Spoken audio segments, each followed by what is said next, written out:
Welcome back to another episode of The Fertile Dark. I'm Daniel here with Krista, and we're excited to bring you another episode this week on embodying archetypal masculinity and femininity. Beyond the societal labels of gender lies a deeper, timeless truth, which is the archetypal energies of masculinity and femininity.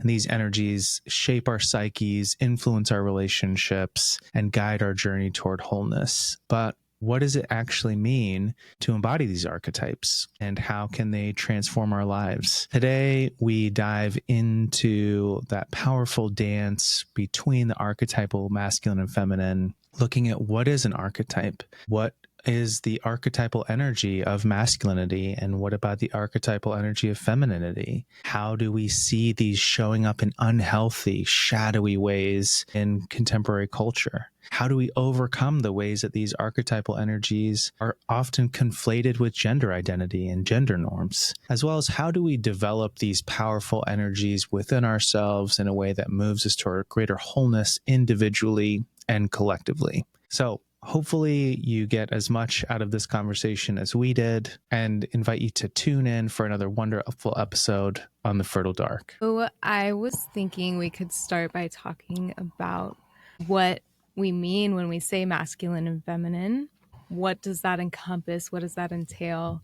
To me, when I say that, I think of masculine and feminine as a helpful framework to understand, to balance energy, basically, within yourself or in relationships or situations.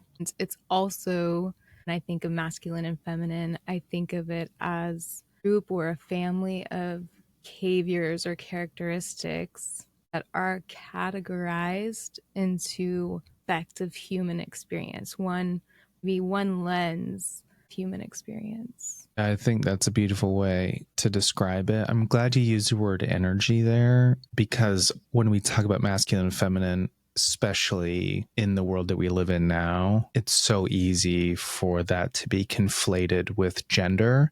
But when we look at it archetypally, we're talking about energy. Archetype it's this term that was coined by Carl Jung, and it has to do with the way that he visually represents the psyche of a layered model from conscious to personal unconscious, and then below the personal unconscious being the collective unconscious. The collective unconscious is where archetypal energies live. Collective unconscious is the layer of the psyche that is connected across all people, places, and time. It's a universal space of connection.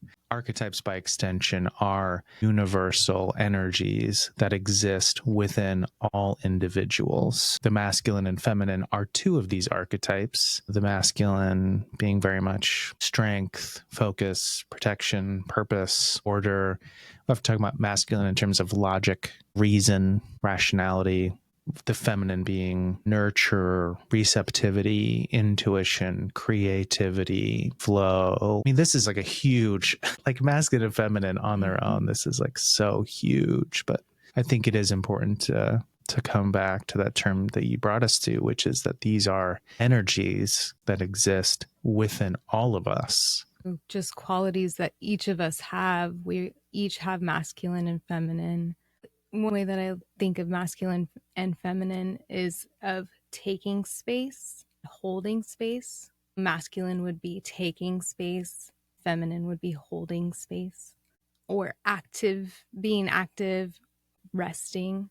And so we all do that. We all do that in cycles throughout our day, in cycles throughout our life, throughout our different cycles of development. Go through these masculine and feminine times or periods. Always have that ability to tap into the masculine and feminine at any time. So it's not about qualities that males have, qualities that females have. It's about qualities that we all have.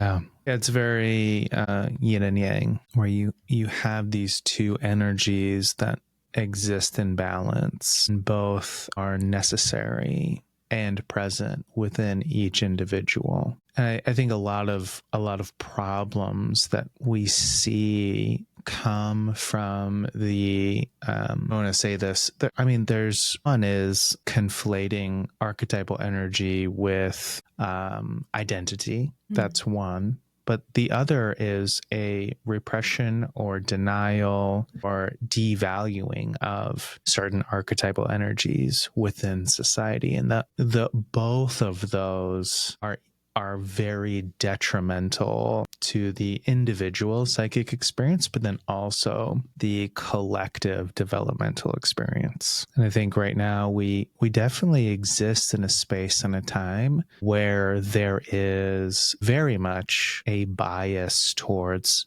one archetypal energy over the other. And one of the other things that comes up just kind of in response to what you're saying, I was just thinking about the imagery that is often associated with masculine and feminine, which is the chalice and the blade. The blade is a very masculine image. The blade is also one that's associated with like logic and thinking, put into that strength, protection, purpose, bringing order, kind of those capacities. The chalice, on the other hand, is that receptivity, the holding, there it is there. And I think each of those images can be used as a nice representation of these two archetypal spaces. Definitely. I think those are great to add in. Thanks for sharing that, because there's such beautiful symbols to capture those qualities without having the confusion of words masculine and feminine, which can be confused with identity under expression. Those symbols are just beautiful because a sword doesn't have to be held by a man and a chalice doesn't have to be held by a woman. It's a separate concept, and we can all use these tools at any time, these tools of behaviors or ways of going about things. We can use these tools at any time for what we need them for. I think it's really important as well to realize that both are absolutely essential to wholeness and human development. We've been conditioned socially, culturally, to put these in a hierarchical relationship. I was reading earlier in Robert Johnson in his book Femininity Lost and Regained, and he talks about one of the biggest challenges that we run into in American society and culture is how much we draw from Greek society and culture. Because in Greek culture, there was a hierarchical relationship that was present where masculinity was put in a higher place of prominence than femininity, which then put everything out of balance, and where we're so tied in the United States to Greek culture in so many ways, we then also carry some of that baggage psychologically. And Eisler has a similar theme in some of her work, which is the idea of how our culture is a little imbalanced and has been staying more on the masculine side and putting the masculine, on a pedestal basically, and segregating from the feminine, casting it out basically. And this imbalance creates a lot of our social issues, even our economy. I mean, there's a lot of stuff that, at least through the eyes of Rihanna Eisler, it seems like it would be balanced by bringing more integration between masculine and feminine. Completely agree.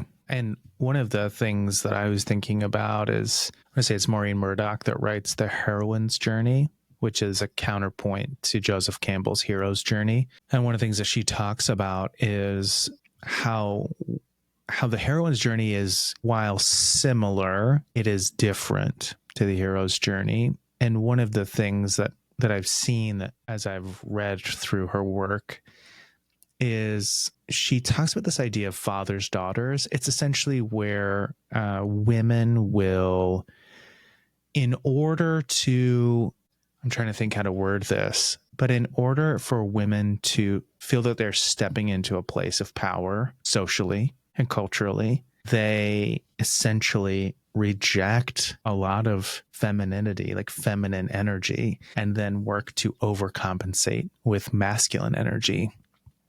And then you just have more of the same, and then you have even more imbalance, because ultimately you have so many men in positions of power that are rejecting femininity, and then you have so many women in positions of power that are also rejecting feminine energy. And then now we're just in this really huge soup that's a big old mess. And now we're in a place where there's this effort to reclaim that which is lost, which is so critically important, because on its own, you can't have balance. You can't have wholeness if all you have is one or the other. So whether you want to, whichever way you want to overcompensate, it's going to just still be out of balance. Yeah. And I think it seems like with human history, if you kind of look throughout time, we do this swing through the pendulum, like we do this swing back and forth, like we're on this pendulum between masculine and feminine. We're in, it seems like the narrative is changing around how we want side of that spectrum we want to be on. And we're becoming more vocal and communally conscious of how being so imbalanced has affected us. Really hope that we can also keep that awareness swinging, that the pendulum can swing really far to the other side as well, and that it isn't about, I'm not making a claim that we need to only be on the feminine side, and that femininity, it needs to be the new top. It's to be the top of the pyramid, I'm not going for that. It is about integration. It is about bringing these two together, to embrace both sides, be aware of the shadows of each side, of being too attached to one side, and how that can really enhance the shadows of each side. Or even when I say side, it sounds like it's one against the other, but sides of the spectrum is, I guess, what I'm thinking. But each archetype, want to tap into the strengths, be aware of the weaknesses or challenges for each archetype.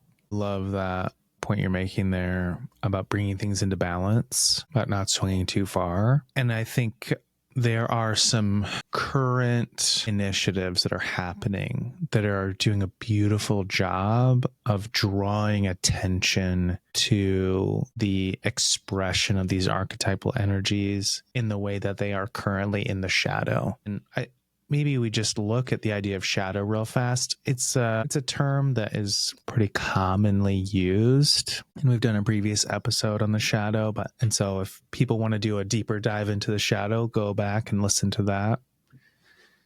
But the shadow is where you have repressed, oppressed, rejected aspects of archetypal energy that is showing up in consciousness. There's typically two poles to a shadow. There's a hypo and a hyper pole. In the masculine archetype of the king, the hyper pole, like the too much shadow energy pole, is the tyrant, and the hypo is the weakling king. And both of these poles of shadow are equally wounding to anyone, individual, like to the individual that is expressing this archetypal energy in this way, but then also to the people around them. Like one thing that I read, I want to say it was in Robert Moore and Douglas Gillette, they talk about how the wound in the heart of the weakling king is the perfect fit for the tyrant's sword. And I think that's just a really good example of just how the shadow is a very wounding thing. And there are some social initiatives that I think are doing a beautiful job of calling attention to the shadowy expression of these energies. For example, the Me Too movement, I think, is a great example of femininity from the shadow into a very empowered place that calls out the shadow of masculinity that is in the way Eisler talks about masculinity in the shadowy form of dominance and aggression and suppression. And there are so many others I think we could look at, but that one I think is just such an easy example to look at of a social initiative where we are saying, here is something that's in the shadow, and we need to find a way to integrate it and heal and move into a place of wholeness. It does feel like those types of movements that take a more integrated approach are successful for encouraging integration in the community as well. So it's really encouraging when you do find those organizations or movements that do approach their mission with an integrated lens and has that balance of masculine and feminine. I wonder, just from your perspective, when you think about some of these challenges of the shadow side of archetypal masculinity and femininity, what are some examples that you're seeing of these two things? Comes up right away a culture that is very focused on achieving and achievement and constantly going, and how that culture has influenced I go about things that I feel like I'm in this feel of trying to constantly achieve and do. If I sit down to rest, that is not okay. If I'm meditating, that I should be doing something and that's not something that has value in and of itself. But I think of at the same time this cultural lens and my personal experience being more recently masculine side, being imbalanced, and my own challenges, my own determination. Great to try to take time and really look at, am I doing too much, for example? Do I need to rest? The opposite direction, personally, times I have emotional boundaries that are very open. I'm too feminine with my relational boundaries in the way of letting everybody in and in any way that they want to come in. And just emotionally, that can be really hard. And sometimes you need to take space for yourself. That's what comes up for me personally, is just how balances of masculine and feminine show up in my own life. Also, how greater culture has influenced experience. Oh, yeah, I really appreciate that lens into this from your perspective. It really lines up with some of the same things that I see. The term that I think gets used very often around the shadow of masculinity is toxic masculinity. I have a lot of feelings about that particular terminology. I'm okay to let it be a placeholder, but I think there are some really common attributes that we see that are a manifestation of this shadowy expression of an archetypal force, that aggression, control, dominance, emotional suppression. For example, the other day I was teaching a class on stress management, and we were talking about like, well, how do you handle it when you're feeling really overwhelmed and stressed out? And all of the teenage boys in the room said, just man up and get over it. Okay, here we are. We're in this space now of emotional suppression. There's a time and a place for bracketing and pushing through the hard thing. But the idea of manning up and getting over it, there we start to see some problems. And I think from a variety of lenses. Then on the other side of the coin, there is this real disempowered femininity. Like I heard you saying, our boundaries get really loose, like overgiving, self-sacrifice at an inappropriate level, dependency, like a real loss of personal power. There's this giving beyond the point of healthy.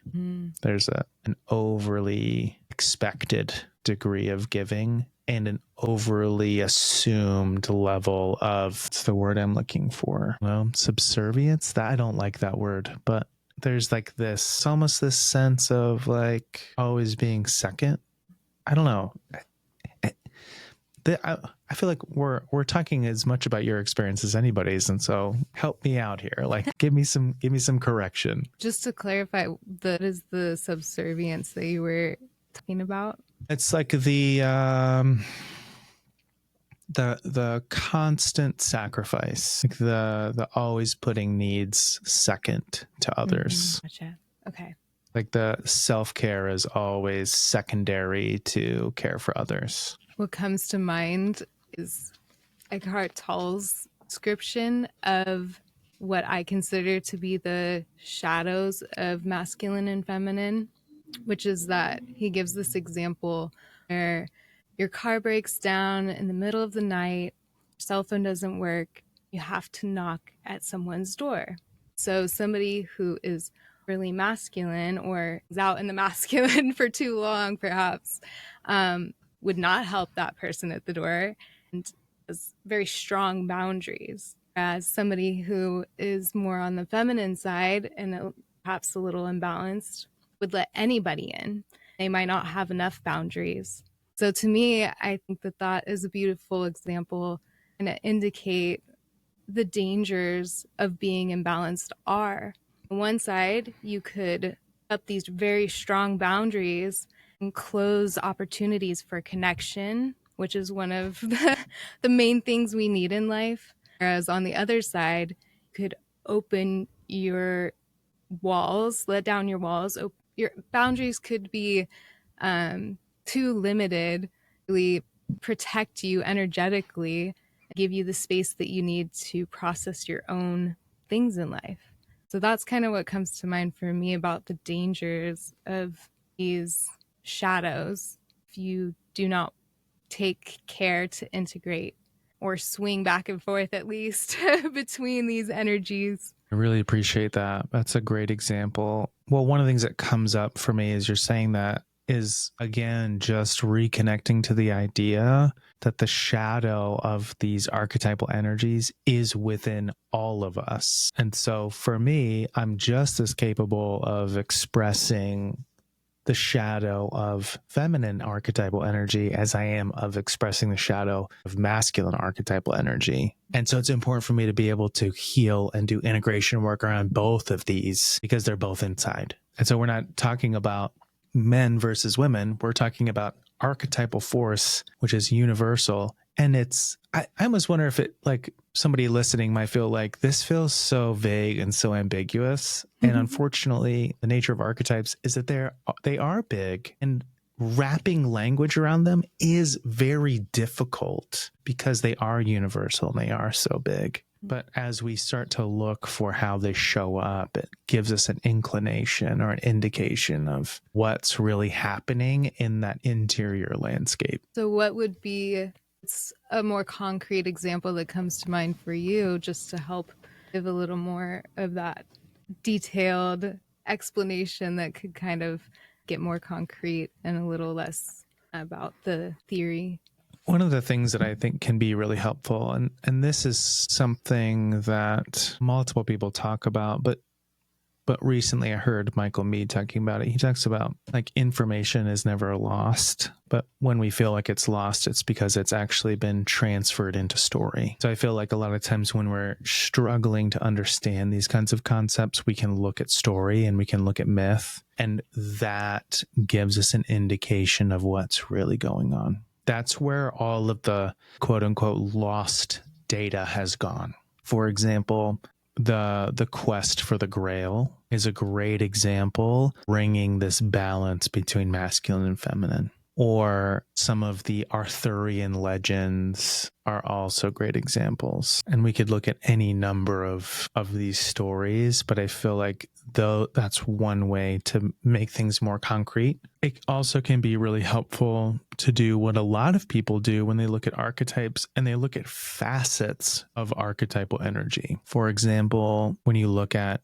archetypal feminine, one of the things that often comes up is this maiden, mother, crone trinity, like the triple goddess. And I recently was listening to someone say there's a fourth facet there where they say it's maiden, mother, queen, and crone, which I felt like that was really beautiful and powerful. Often when you look at like facets of masculine archetypal energy, you have like what Robert Moore and Douglas Gillette do, where you have the king, warrior, magician, lover. Another way you can do this is Kim Kranz has a card deck that is all about exploring archetypes. And she has a variety of different things that are archetypal in nature, but within personal archetypal energies, she has a variety of them, like mother, father, the eternal child, the sage, the shaman. I mean, there's any number of these. And so that's another way we could do it, is we could say, okay, like one option is look in story, another option is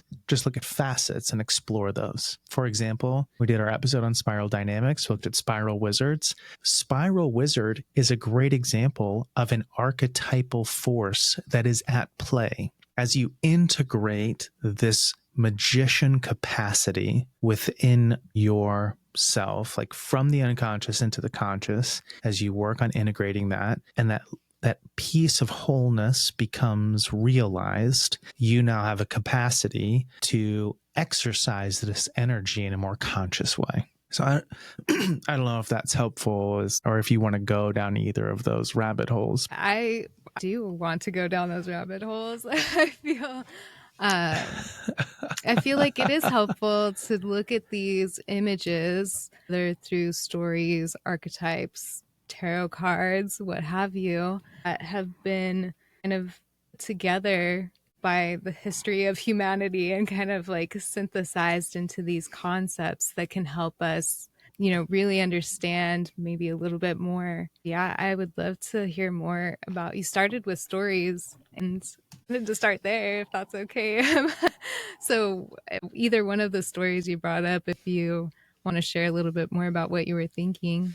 I wonder if we look at a King Arthur story, just because I feel like I know those a little bit better because I've read them recently. There's two that come to mind. One is the story of the Round Table, and the other is the Lady of the Lake. The Round Table, I think, is a really beautiful example of the masculine and feminine independently, like from an archetypal lens, but also in the way that they illustrate the union of the two as significant and essential. I mean, you have a variety of different archetypal expressions of masculinity and femininity. Arthur is the king, Merlin is the magician. You also have the different knights of the Round Table in this warrior capacity. You have the earth comes into play here. I mean, there's so many different things that are going on. But the story is that Merlin creates this round table with magic. Each of the chairs of the Round Table has the name of the person who is allowed to sit there. And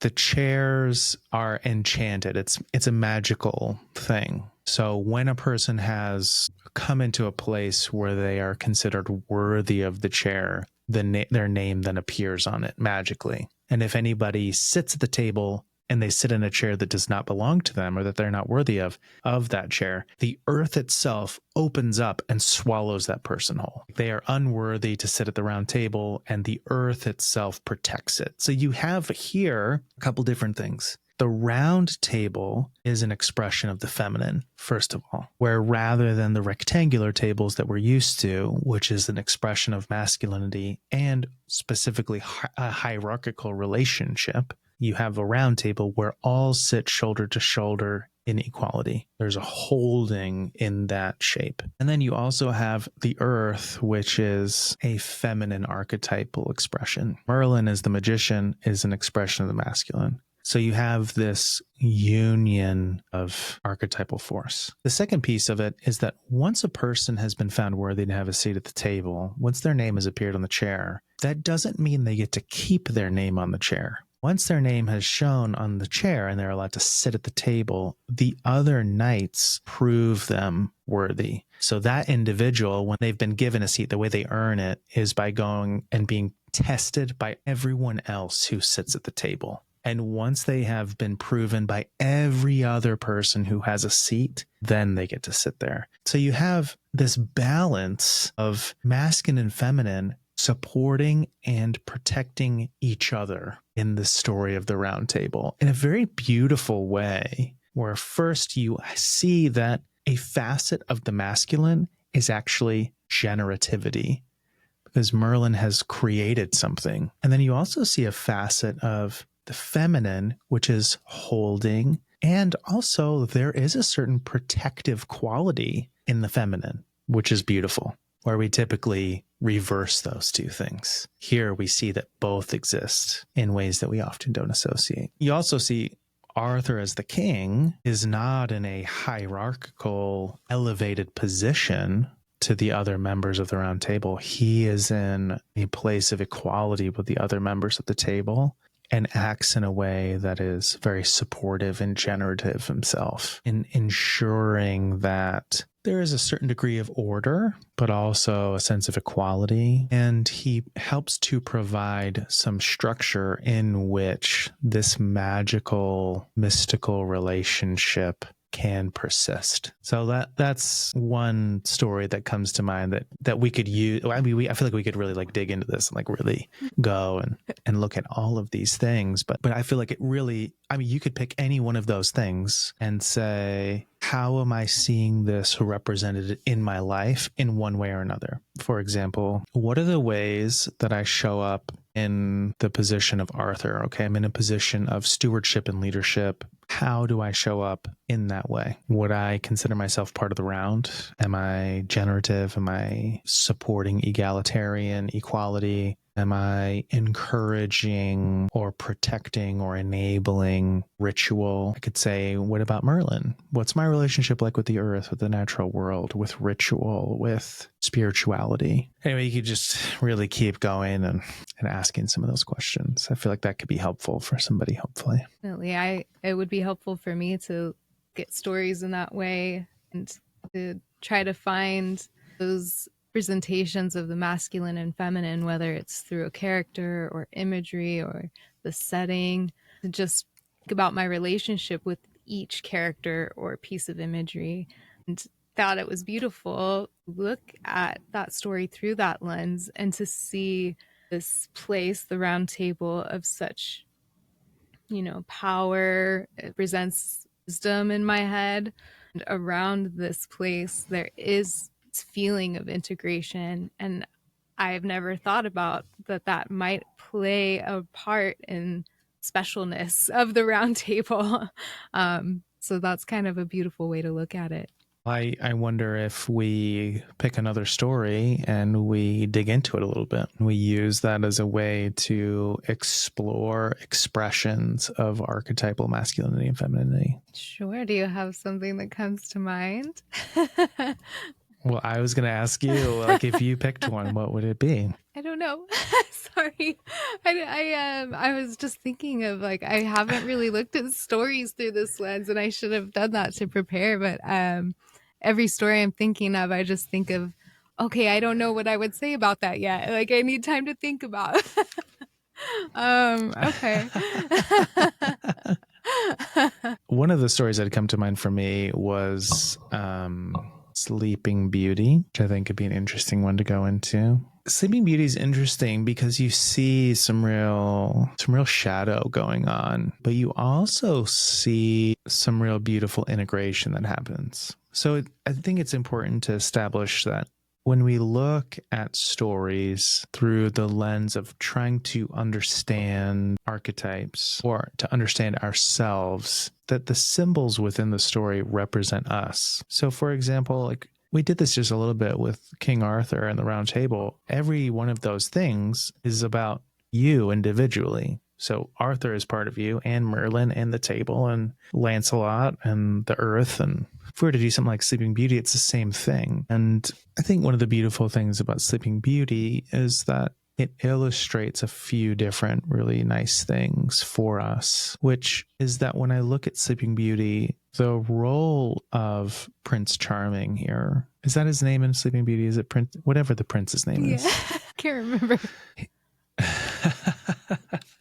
So in Sleeping Beauty, the prince, his purpose is to overcome trials in his efforts to experience a union with the feminine. We also have some expression of some real shadow of the mother archetype, where maybe it's not the mother, but we have some feminine shadow that's showing up here in the form of Maleficent, where Maleficent isn't she's seeking to punish, and depending on the telling that you look at. So if I was going to go with the original Disney animated movie, she's in a like this real shadowy place where she's seeking to harm and to punish and seeking to accrue power through dominance. It's a real shadowy expression here. And then Sleeping Beauty is locked away in this tower. She's asleep. She's locked in the tower. The prince has to overcome this road of trials where he fights through the wall of thorns. He faces Maleficent as a dragon. And then only after he's overcome this road of trials is he able to then wake Sleeping Beauty from the tower in preparation for their marriage. I feel like that's a real beautiful example of exactly what we're talking about. If I were to take Western society right now, I'd say we're very much in a Sleeping Beauty society. The archetypal feminine has been put to sleep and locked in a tower. And we have all kinds of shadowy forces that are in the way. And each of us now has to go through the road of trials. We have to face the dragon that is this very looming, dangerous creature so that each of us internally can experience this divine marriage, like this archetypal divine marriage of the masculine and feminine internally. Yeah, just what comes up right away is this idea of Maleficent.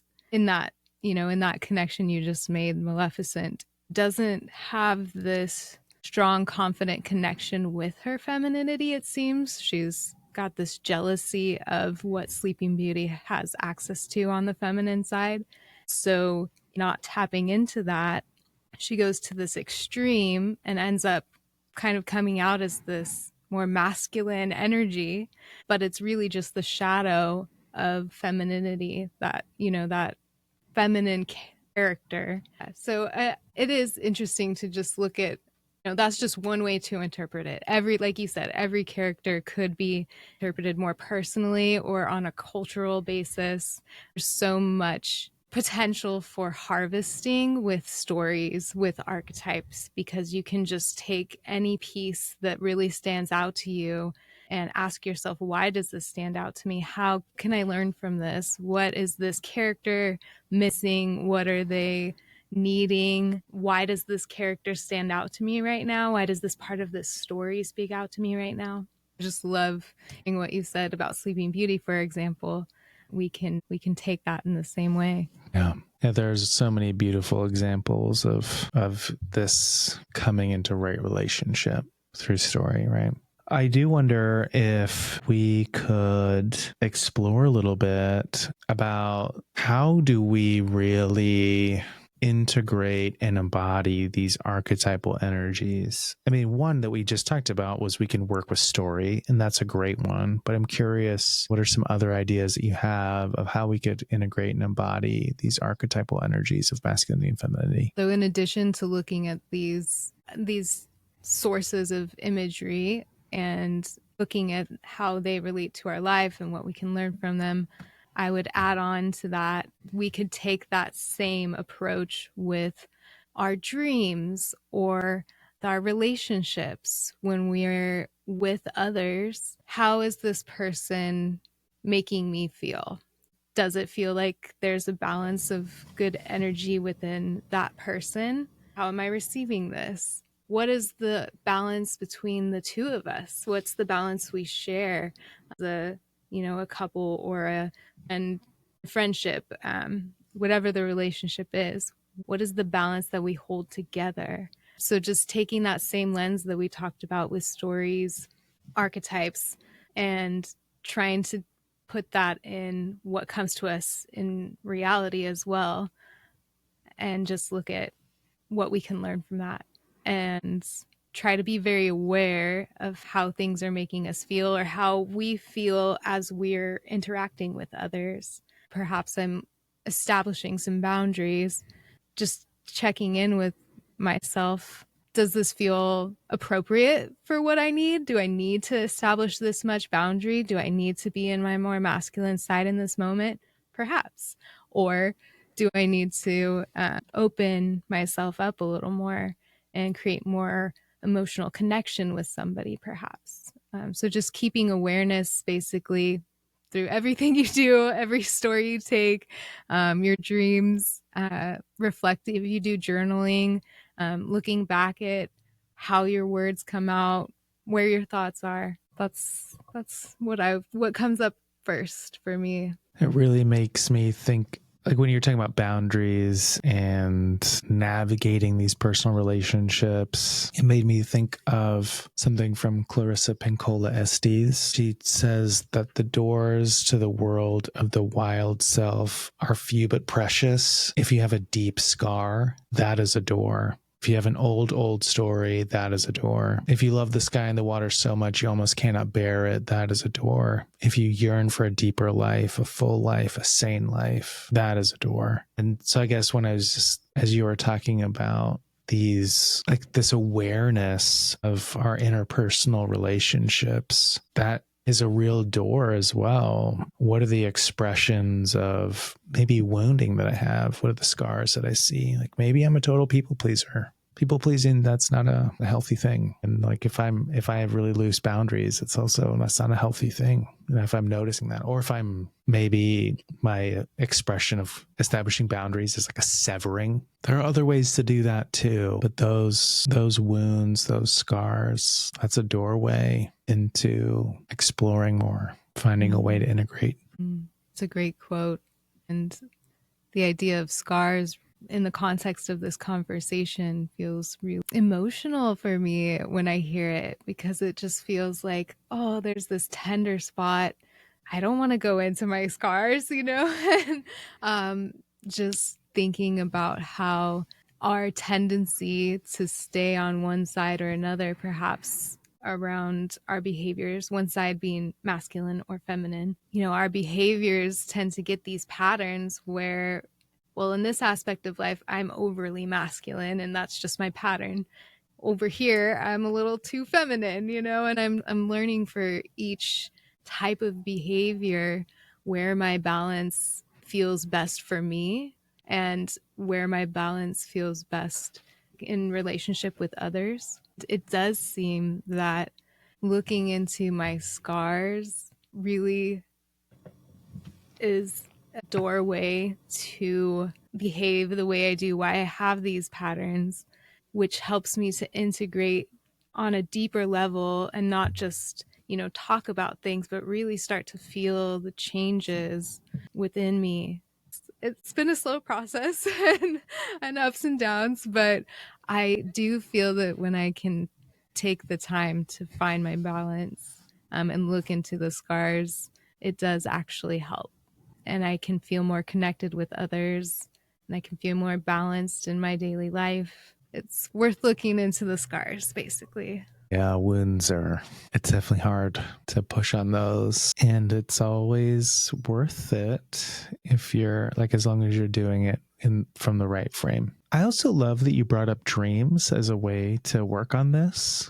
There are a couple, anytime we're going to talk about dreams, I'm always cautious that I might just start passion ranting about it. So I'm going to try and be a little more moderate. I think the first thing that comes up for me is that when we look at archetypal imagery, archetypal images and energies, we are in the realm of the collective unconscious. And one of the mechanisms that connects us to that space, that psychic space, is dreams. Jung even talked about this specific piece in dream work with his terms animus and anima, which are often, I think, misunderstood or misrepresented. I mean, there is this initial way of talking about animus and anima, where for women, you're going to see a male figure, and for men, you're going to see a female figure.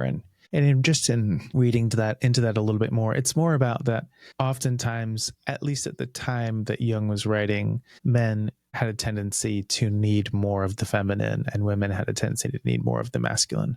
Regardless of where we're at now, there are masculine and feminine figures that appear in dreams as symbolic guides to help us integrate these qualities within ourselves, these archetypal energies within ourselves, which in our episode on the wisdom of dreams, I think I shared one where I was like a Hogwarts student interacting with Hermione Granger. And it was one of my only experiences with lucid dreaming, which people love to ask me about. And I have almost no experience with, but that was one of those moments. And in the dream, I asked this Hermione Granger figure what she was trying to teach me. And this was the message she had, was the importance of learning to integrate the feminine principle.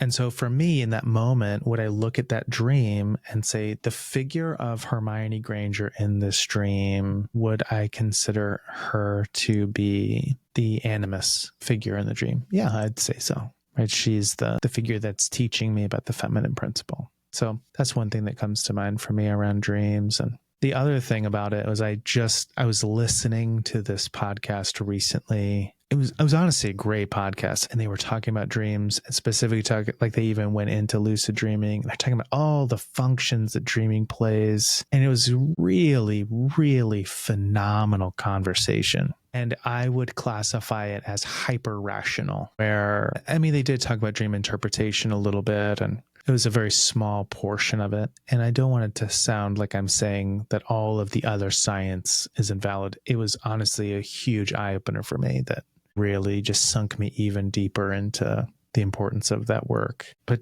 dreams also, they're a lot more than we often will give them credit for. They're really potent psychic material. And so it's really important that we allow those into this process of integration and embodiment. Absolutely. Dreams feel like a direct window into what's going on, what you're cycling through in the day that maybe you're having a harder time processing. At least in my experience, this happens a lot, where it feels like these things that I'm not exactly getting to and need to be worked through will show up in my dreams. And I don't always know what's going on necessarily, but they're great starting points for thinking about and reflecting on what I'm working with in my, or not working with, what I'm avoiding maybe in my daily life, and where I have this imbalance, perhaps masculine or feminine imbalance. So it would be a great tool. Looking at dreams would be a great tool for this as well. Yeah, I'm trying to remember where I was reading this. It might have been reading Robert Johnson earlier. I can't remember, but he talked about the significance of chasing dreams, being chased in the dream. Those are great examples. But just when we look at dream figures, one of the things that we learn is, and I want to say that Jung talked about this too, but a dream figure will show up in the dream often in the way that we are in relation to it. And so if we have a very strong negative relationship to masculine or feminine energy, it can show up in the dream in a really strong way too. The goal is to allow ourselves to interact with that image. So if I'm being chased by a lion, especially if it's repeating, to come into that dream with the intention of, I want to communicate to the lion that I want it to eat me this time, because the lion is actually there to give me something. So that's something to keep in mind, is sometimes we have these really intense dreams with these figures. Sometimes they're animals, sometimes they're human, sometimes it's like I'm being poisoned, whatever it is, but there is a purposefulness to that.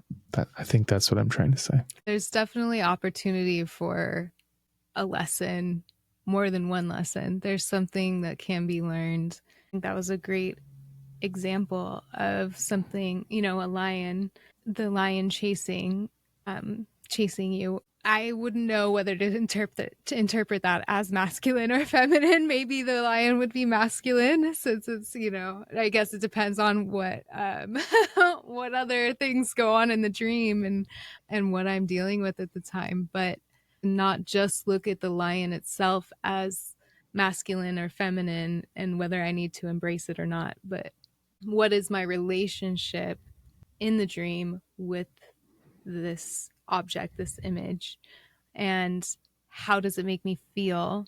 How can I counteract that feeling if I don't feel centered in that moment?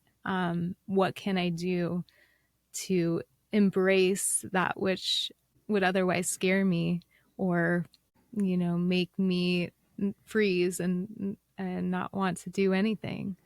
I like your point basically of that it's not just about the imagery that shows up in our dreams, but the relationship we have with those images. That we have the ability, whether in dreams or in our daily consciousness as we're reflecting on these dreams, we have the ability to change the narrative of our relationship with the masculine or feminine through these images. So awesome. Dream work. It's the best.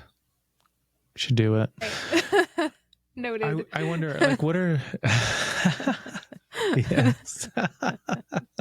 Now, what are some other examples that come to mind for you, like ways that we can begin to integrate and embody these archetypal capacities? One thing that comes to mind is kind of, it seems indirect because it's not something where you're consciously thinking of what you have, what your imbalance is, what you need to do. So it's indirect in that way. But I thought of playing music because playing music actually uses both sides of your brain, and it helps strengthen the relationship between the sides of your brain and the communication between the sides of your brain. So in doing so, it would naturally help you just kind of have that integration through a neurological perspective. You could do that. So that's actually what came to mind. It's kind of an indirect approach, but still useful. 100%. Creativity, I think in any form, is going to be really helpful. Music is a great example, both from the neurological point of view, but then also simply from the creativity perspective of it. Like play and creativity, that's a neural exercise. And also it is a capacity. Yeah.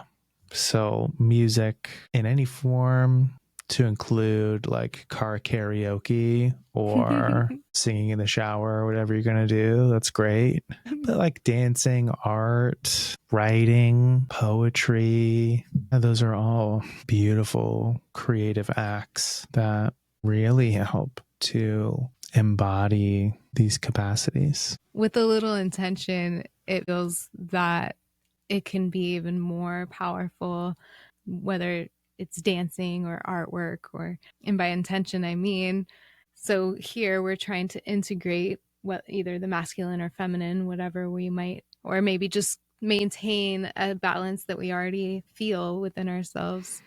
So setting that intention with the artwork definitely helps to boost that integration. I wish I could remember her name, but you're making me think of this one person I found online who specializes in poetry. Like she's this really wonderful poet, and she released a poetry journal that has a bunch of poetry prompts in it. A lot of them start in the same way. It's like we say, I love you. And in poetry, we say, whatever. And then you that's the prompt and you write it. But yeah, it's like this real mindful, intentional approach to developing something, which it feels like earlier when you were talking about relationships and boundaries and those kinds of things, like a part of that was also mindfulness as a way to become very aware of what's actually happening internally and finding out, where am I at, what's going on, what's showing up, where do I need to focus some intention moving forward. And I think you could combine that. I mean, there is like the relational mindfulness, and then also maybe some more individual mindfulness, even through I love the IFS, like the internal family systems framework, of like when I have parts of myself that come up and having a mindful or even meditative relational experience with those parts of myself. Like right now, I feel really sad. Right now, I feel really frustrated. Right now, I feel whatever. And whatever those parts are, and having a very mindful experience with those things, which could then even turn into a very creative expression as well. Right now, I'm feeling sadness come up. And what I'm going to do is first, I'm going to just draw what's coming up around sadness. And then maybe I'm going to write a poem from sadness, which I'm actually thinking that could be a really interesting exercise to do. But there is that developing my capacity to be in tune with that feeling function internally. So that's important for everybody, but where you can kind of bridge a lot of those things we've been talking about together. I think that's great. The focus on mindfulness. Mindfulness is the thread throughout all of these integration approaches. There is this certain level of mindfulness that needs to be there for this to work. If you're not aware of the imbalances in yourself or in your relationships with others, there's nowhere to go from there. So that mindfulness is a key component. So in that, I would also add that different exercises that help you with mindfulness, whether that's meditation or breath work or whatever it might be, that those also help. Anything that helps you with mindfulness would help you integration of the masculine and feminine, because you just build your awareness. As long as you have that intention, then I think that's sometimes the hardest part, is just maintaining awareness, and not getting lost in everything else with life. And it's just being present with how your behavior is affecting your life and the life of those around you. Yeah. And something that you said there, I mean, you talked about mindfulness as an exercise. Something that came up for me was exercise as a way to embody these different energies, right? Like, so for me, it's like anytime I touch on something, I'm going to have a little bit of an ADHD experience of traveling down a really long and winding road. But so for me, it's like exercise, right? That is a way of connecting to potentially a more masculine capacity, depending on how I'm doing it, right? Like there are some ways of exercising that maybe don't feel that way to a person, right? And that's really going to be within a person to kind of figure out what's really coming up.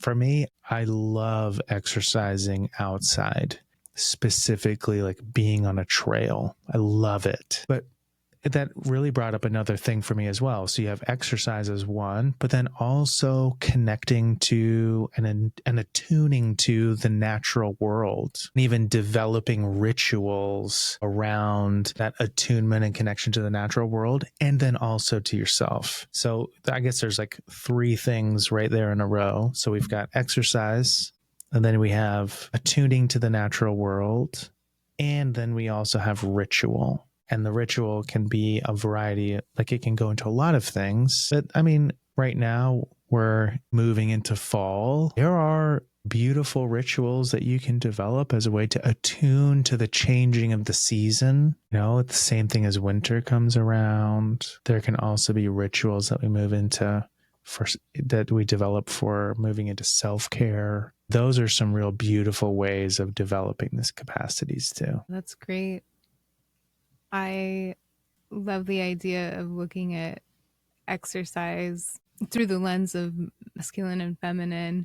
And I think of just, if you don't take appropriate breaks, if you don't check in with your body and make sure that, you're aware of what's happening in yourself as you're doing these things.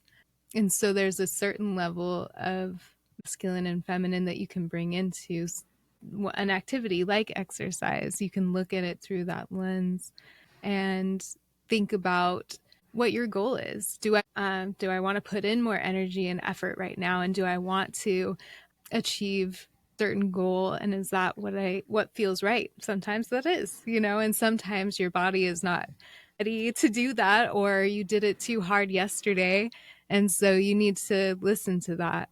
And then something else that came to mind was just the importance of somatic work and somatic connection in the idea of wanting to find integration or become more integrated. I feel like the more you are connected with your body and the healthier the whole system of your body works, the easier it is to maintain awareness and to accept the changes that you might need to do to accept the responsibility of making those changes to become more integrated and to lead a more integrated life.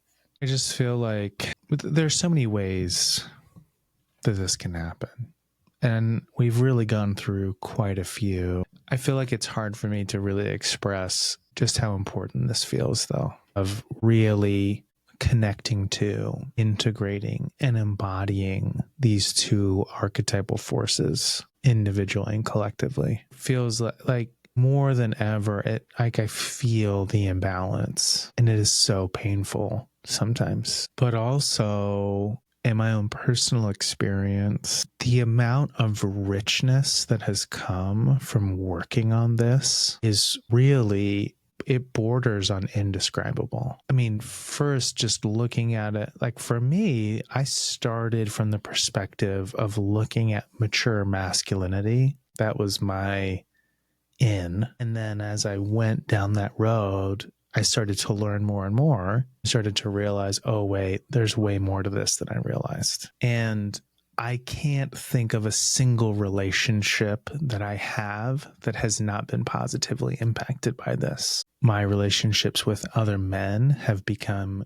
deeper, richer, more meaningful. My relationship with my spouse, with my children, with like friends, every single relationship has become elevated in quality and deepened in quality. And I feel honestly more whole and like I have so much more capacity in the world. And I don't want to make it sound like it's all sunshine and rainbows. It's really sometimes very challenging. There are times that I feel like I'm an alien in the way that I talk about things. But also I find that there is a lot of healing that's happening for myself and for other people, where like I've had conversations with people where they say, everything I know about you, I feel like I should hate you. And somehow I can't because you break all the rules. So I would really just, I don't feel like we can close without just like having a space where advocate and say like, please, please, like make space and time